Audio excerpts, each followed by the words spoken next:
Kamusta naman kayo mga kabayan? Ako'y naririnig na naman at gusto ko lang ipakita sa inyo ring aking niluto kahapon. Araw ng linggo ng pagkabuhay. Siyempre, medyo ating doses sila ng karikit, ang gulay-gulay na papagarni, abay, broccoli. Ayan mga kabayan. Siyempre naman, pagkabuhay medyo masarap-sarap ang gulay. Ayan. Pero ari yung ating lulutuin nga rin, simple-simple lang din. Atin lang sasahugan ng aking ginawang tapa. Yung pinakita ko sa inyo kung inyong napanood na.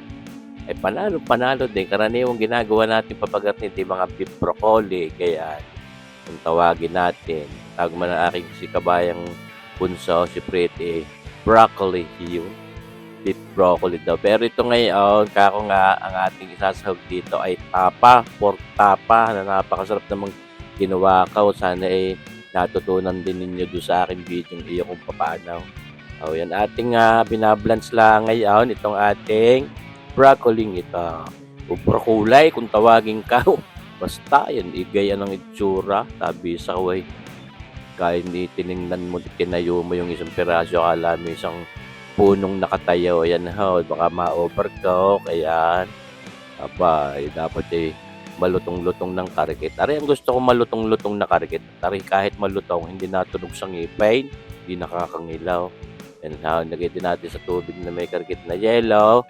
Yan kakoy para mapalabas din natin yung berding-berding kulay niya. Kita nyo baga, mga kabayan. Para maputol yung carry over cooking niya dahil galing sa pagkakahalbaw, tuloy ang lambot niya pagka hindi natin binabad sa malamig na tubig at patitigisan na natin ngayon. At tayo magluto nitong ating pork tapa broccoli. Lagay tayo ng karikit na mantika diyan sa ating non-stick wok pa na yan, ang ating paborito paglutuan. Napakatibay din naman yan. Matagal-tagal ko ng gamit. Hindi mo natatangos hindi rin natatanggal yung pagkaka non-stick niya. Ngayon, ating ipiprito muna itong ating pork tapang iyan na ating ginawa. Siyempre naman, special yan Sabi ko pwede ninyo gawing negosyo. Ating ipiprito lang yan ng papagayan diyan. Napakasimple lang naman nga nitong ating lutong ito. Kayang-kaya nyo din. Para nag-aaya yan agad ang sarap Ayan, siyempre mga kabayan, ako nga rin niluto ko lang naman kahapon at nahiling ko ng pagkabuhay di para naman masarap-sarap ang pang-ulam. May gulay pa.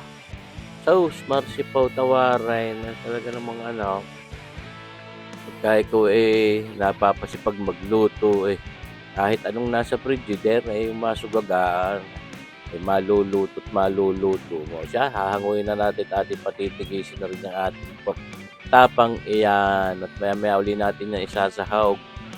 Ngayon, syempre mga kabayan, magsasangkot sa tayo diyan sa ating butter na yan.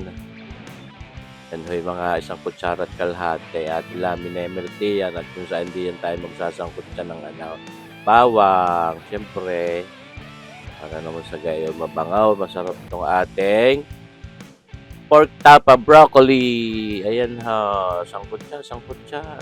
Bango-bango niya. Sabi sa kawan, mga kabayan. Naman, tikita nyo ito. Ilalawak na rin natin itong ating sweet onion. Ayan, sweet onions. Yan, napakasarap dito. Malinamnaw pampatanggal umay. Ating sibuyas na yan. Sarap din naman ang kaya sibuyas. May isa iba yung nakapanuor ko yung inangalot ng buo. Parang nga naman sanas. Hindi ko yata kaya yan. Pero pag mga nakasahog sa mga salad, mga salar-salar kaya ko din naman. Huwag lang yung isang buong aking angat-ngat Lagyan natin paminta at ngayon naglagay din tayo ng mga 2 kutsarang oyster sauce. At yan napakasarap din sa mga gayaan luto. Basta may mga broccoli papagayaan, mga kabayan. Siyempre, lalagyan natin ng karikit na tubig para naman may sarsa ng karikit itong ating pork tapa broccoli. Ayan. Medyo pala laputin din natin yung sarsang iyan. Ngayon, ating sinahog na yung ating pork tapang para ma-infuse din yung yung lasa ng ating ginamit na panimpla dun sa pagsasangkot siya. Ma-absorb din pa rin yung ating tapang yan at may ilalambot pa rin yan. Maglalagay tayo ng mga kulang-kulang kalahating kutsaritang asin, pampatanggal labnak at saka pampakumpleto din ng alat niya. At dagdagan natin ng sabaw, siyempre, para medyo saucy ng kariket. Ayan. Itong ating pork tapa broccoli. Cesar Boyet. Lalagyan natin ng karikit na black caramel na yan para medyo tumingkad ang kulay. Hindi naman para magkalas at wala naman lasa yan. Wala ding amoy. Talaga lang pampaganda ng kulay. Kita nyo gahaw. At ito, gumawa tayo ng slurry na yan. Pang pampalapot ng karikit.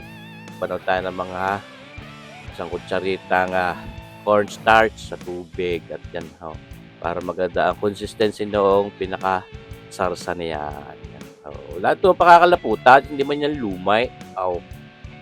Halo-halo, medyo malakas-lakas din ang apoy pagkagaya tayo nagpapalapot. Hindi po pwedeng mahina ang apoy pagkagayaan. Ayan, kita nyo baga, ang ganda na ng lapot. At pag nailagay pa natin yung broccoli yan, medyo lalapnaw pa yan dahil may mga natitira pa rin tubig-tubig yan sa mga broccoli natin iyan. Kaya tamang-tama lang yung lapot ng ating sarsang iyaw. Tunay naman mga kabayan.